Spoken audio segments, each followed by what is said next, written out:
Hello, everyone, and welcome to my podcast, Raw in Wonderland. I'm so happy you're here with me today. And today, we're not going to Wonderland. We're going somewhere quieter, somewhere deeper. Imagine this: a wooden desk, a dim lamp, a man sitting in silence, holding a pen. Outside, the world is chaotic. It is the 1930s. Inside, someone is asking a question that has probably crossed your mind too. How should I live?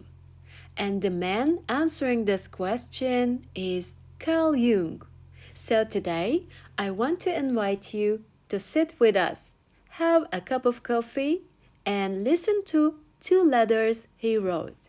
Because in these letters, there is a sentence, simple, quiet, almost invisible, that might change the way we move through life. A woman writes to Jung. She doesn't ask for money. She doesn't ask for success. She asks something much more dangerous. How should I live?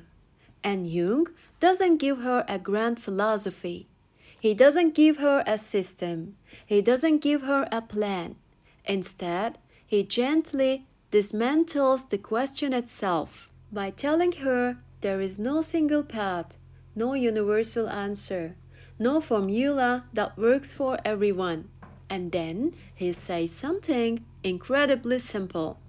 Quietly do the next and most necessary thing. That's it. No drama, no complexity. Just the next necessary thing. At first, this sounds almost disappointing, doesn't it? We want clarity, we want certainty, we want to know where we are going. But Jung is saying you don't find your way by thinking about the whole path. You find your way by taking the next step. And this is where it gets uncomfortable because it means you don't get to see the full picture. You don't get guarantees. You don't get control. You only get this moment, this choice, and this small step.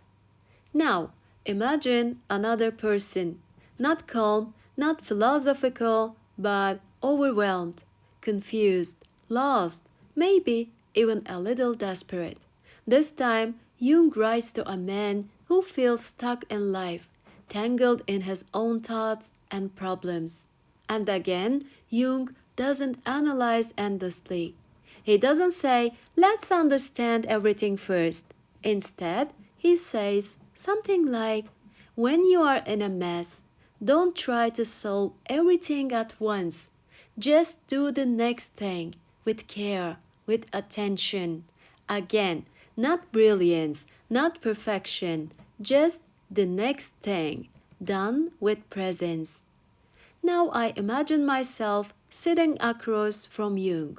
There is a cup of coffee in my hands, of course, and I ask him, but what if I choose wrong?